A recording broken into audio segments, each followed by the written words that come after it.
Երկու մարդ տաճար ելան աղոթքի կանգնելու, մեկը փարիսեցի, մյուսը մաքսավոր։ Փարիսեցին կանգնած էր մեկուսի եւ ինքն իրեն այս աղոթքն էր ասում. Աստված իմ, շնորհակալ եմ քեզնից, որ ես նման չեմ ուրիշ մարդկանց, ինչպես հափշտակողները, անիրավներն ու շնացողները, եւ կամ ինչպես այս մաքսավորը, այլ շաբաթը 2 անգամ ծոմ եմ պահում եւ 10-րդ եմ տալիս իմ ամբողջ եկամտից։ Իսկ մաքսավորը կանգնած էր մեկուսի եւ չէր իսկ կամենում իր աչքերը երկինք բարձրացնել, այլ ծեծում էր կուրծքը եւ ասում. Աստված, ներիր ինձ մեղավորիս։ Ասում եմ ձեզ, սա իջավ իր տունը արդարացած, ոչ թե մյուսը,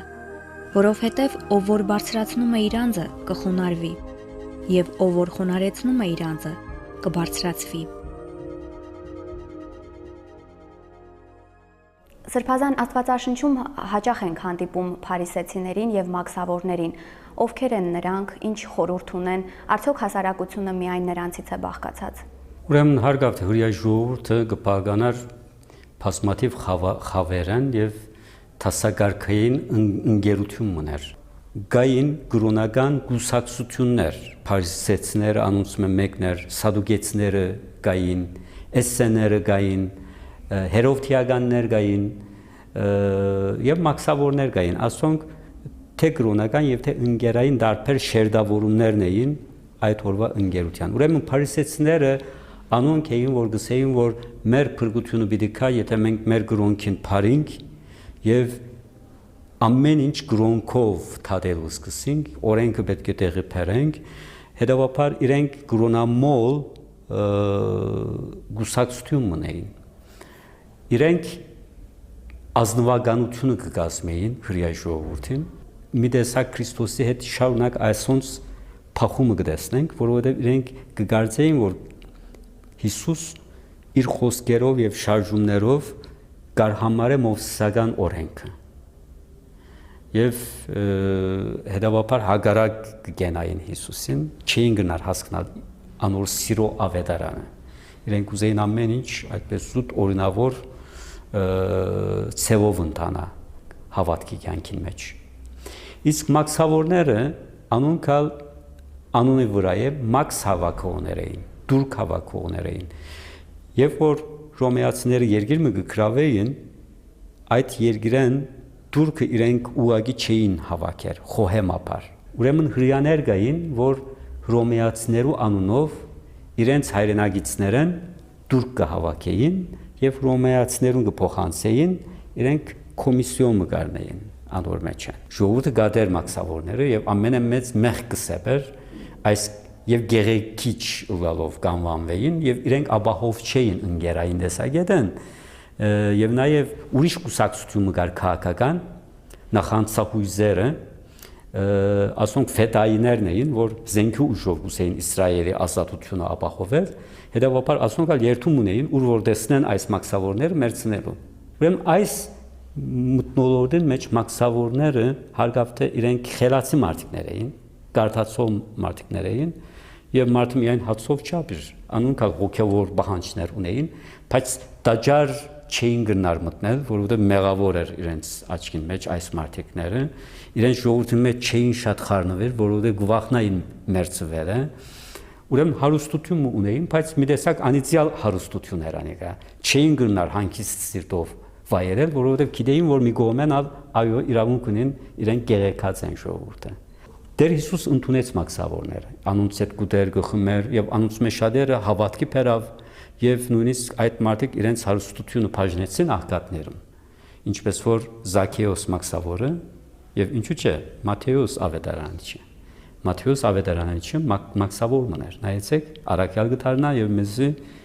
ավետարան մը կշնորը։ Փարիսեցիները եւ մաքսավորները կարծես թե հրյա ընկերության երկու փևերները կներկայացնեն։ Փարիսեցիները սրբություն սրբոց, բոլոր օրենքը դեղի բերող օրինագետը անցեր, բայց Հիսուս գսե որ գեղեցավորներ են անոնք, որովհետև գսեն, բայց չեն աներ։ Եվ իր աշակերտներին գսուշացներ, որ հուսապեցեք, փախեցեք փարիսեցիներու թխումորեն, մի խառնվեք, որովհետև գսեն եւ չեն աներ։ Իսկ մաքսավորները մեղավորներ էին, անհբելիներ ժողովրդի մեջ, թավաջաններ, ամենեն ցած մի տեսակ դերը կգրավեին, բորնիկներու հետ գրեթե նույն դերը կգրավեին եւ Հիսուսն ալգուսար որ չէ անոնք մեղավոր են, բայց կնան փրկվել։ Կնան այդ մարդիկ Աստծո հաճելի դառնալ։ Պետք է արիտ տալ անոնց, պետք է սիրել, Աստված ցույց տալ եւ իրենց ցերքեն փրկել եւ այդ ճահիճեն դուրս հանել։ Ասում եք, որ մաքսավորները տաճար մտնելու հնարավորություն չունեին, քանի որ վախենում էին մարդկանցից։ Մաքսավորները տաճար գմտնեին, բայց ինչպես ասենք իրենց բահակներով միասին կխուսափեին բազմություն եղած տեղերեն, բայց տաճար մտնելու իրավունք ունեին հարկավտե։ Այս պատմության մեջ տաճարը ինչ խորհուրդ ունի։ Ուրեմն հոստե տաճարը Աստծո կատարյալ ներկայությունը ցույց կտա հրեական միտքին մեջ։ Հիսուսի ժամանակ մեկ տաճար կար միայն։ Այդ Սողոմոնյան տաճարը եւ հետո փուլ եկավ, հետո գրգին շինեցին։ Հիսուսի ժամանակ Հերովդեսի գոմեն օրոքվեցավ 46 տարվա ընթացքին։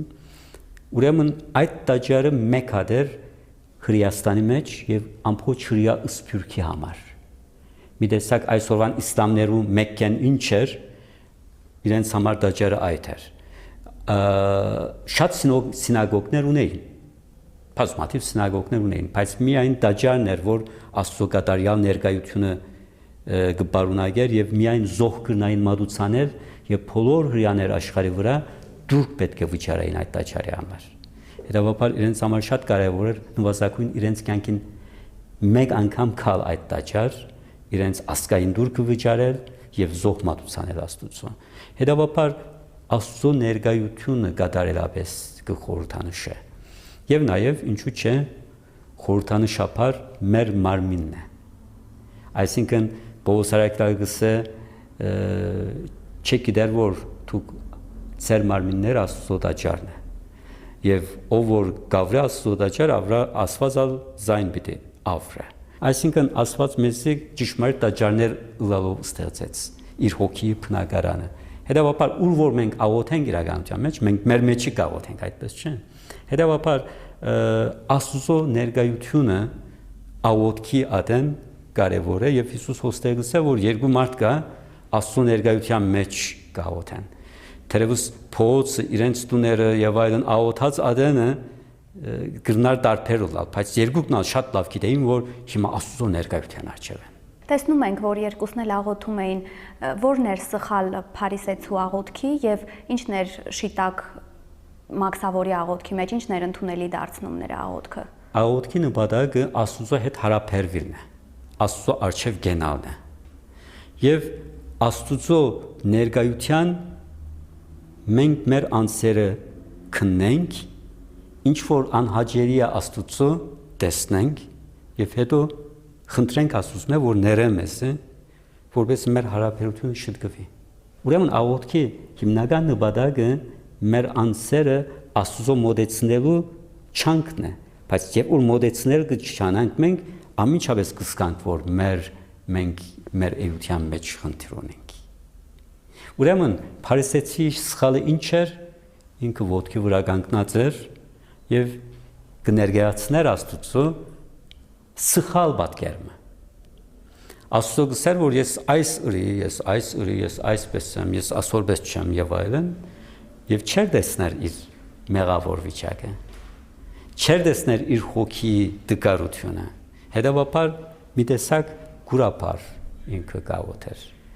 Ճշմարտությունը չեր խոսեր իր մասին։ Ինքը միայն տրագանը կտեսներ իր անձին մեջ։ Երկրորդը աղոթքը սխալ հասկացած է նպատակը։ Ինքը քանի որ վարժված է իր առօրյա կյանքին մեջ միշտ ծափահարվելու իր սրբության համար, օրինագերի մեկն է իշխանություն գվայելը, նույնը Աստծո մեկ սպասը։ Ուրիշ ծափահարություն ալ Աստծո մեկ սպասը։ Այսինքն գսե որ ես մեկն եմ որ ծափահարության արժանի եմ, թե մարդոց կողմ է եւ թե Աստծո կողմ է։ Ով Աստված տեստե ինչպես մեկն եմ ես։ Հավանաբար շատ կող ես որ ինձպես մեկը կա այս աշխարհին վրա։ Հիմա այս իրաբաշտ չէ։ Աստված գիտե թե մենք ով ենք։ Աստված գիտե թե մենք ինչ առաքինություններ ունենք, ինչ շիտակ գնենք, ինչ սխալ գնենք, բայց պետք չէ մենք մեզի ներկայացնենք Աստծո միայն մեր դրական կողմերով։ Աղոթքը ճիշտ այն է, որ պետք է հիշենք մեր մեղքերը, եւ եթե մենք Աստծո ներկայության մեջ ենք եւ ճշմարիտ է մեր աղոթքը, արդեն բնականաբար կսկանք մենք։ Աղոթքի հիմնական բարդականություններն կամ թերերն մեկը այդ է, որովհետեւ մենք ապաշխարենք եւ Աստված մեզ արդարացնե այդ մեղքերը ներե մեզ, մխիթարե մեզ եւ ասե որ քնա եւ մի գործեր ասկե հետո։ Ուրեմն այս արդարացումն էր։ Ուրեմն սխալը այս էր փարիսեցին։ Նաև մի տեսակ փարիսեցին իրեն գովելով կարծես քննադատում էր ուրիշներին, որ իրավունքն էլ չուներ։ Ճիշտ այդ էր արդեն իր մեղքը, այսինքն ինքը աղոթած ադեն մեղքը գործեր։ Հետաքրքրական է, չէ՞։ Մենք կրնանք կրոնական շարժում ունել եւ այն ադեն մեղք գործեր։ Եվ պետք է մենք ամենքս շատ ուշադիր լինենք։ Մեր աղոթքը, մեր բادرակը նույնիսկ մեղք կրնալ մեզ համար, եթե շիտակ չեն կներ, որովհետեւ աղոթքը սրբության բահն է։ Նայեցեք ինչ կնե փարիսեցին հոստը, Աստծո հետ կխոսի, բայց մեկ աչքը ուր է։ Մաքսավորին է։ Եվ մաքսավորի հետ կփախտadենք։ Եվ հոնդե արդեն գինա, որովհետեւ աղոթքը այն բահն է, որ պետք է հետաքրքրվենք մենք մեր մեղքերով, ոչ թե ուրիշներու մեղքերով։ Հիսուս ինչ կսե վերհիշենք, շատ հրճագավոր խոսք է, ամենքս քրեթե անկիր գիտենք, բայց երբեք չեն կատարեր։ Կսե մի թադեր, որ Աստծուց չթադվեք, որովհետև ինչ թադաստանով որ թադեք, նրանով եք թադվելու, եւ ինչ չափով որ չափում եք, նրանով պիտի չափվի ցես համար։ Ինչու քո եղբոր աչքի մեջ շյուղը տեսնում ես, իսկ քո աչքի մեջ քերանը չես տեսնում, կամ ինչպես քո եղբորն ասում ես, թող որ հանեմ այդ շյուղը քո աչքից, եւ ահա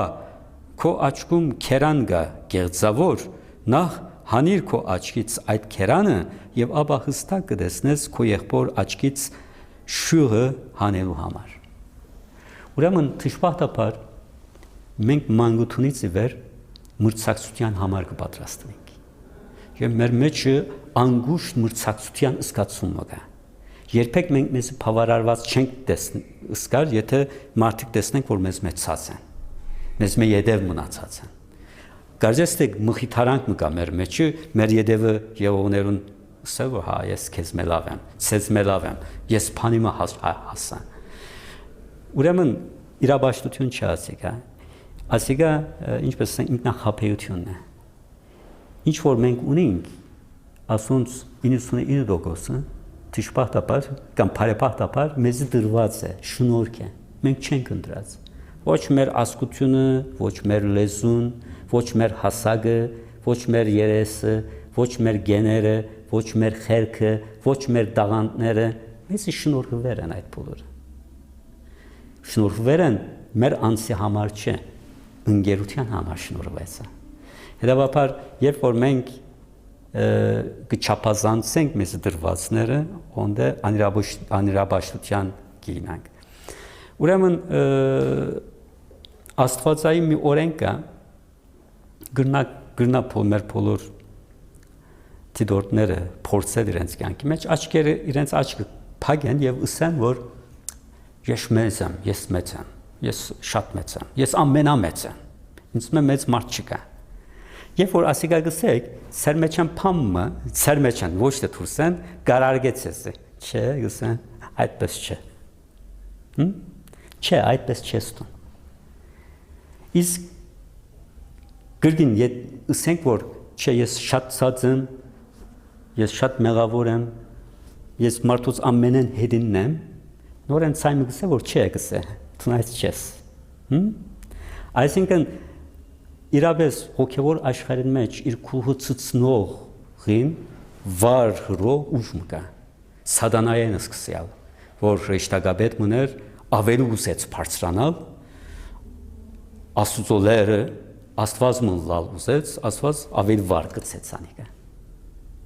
իսկ անոր գխոնարեցնե իր անձը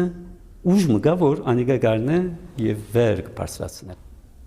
ուրեմն հոստե մենք կտեսնենք Աստծո փնությունը, որ կծարայե ամենուս, դերն է ինքը, արարիչն է ամեն ինչի, բայց կյանք ուտա, կսունուցան է,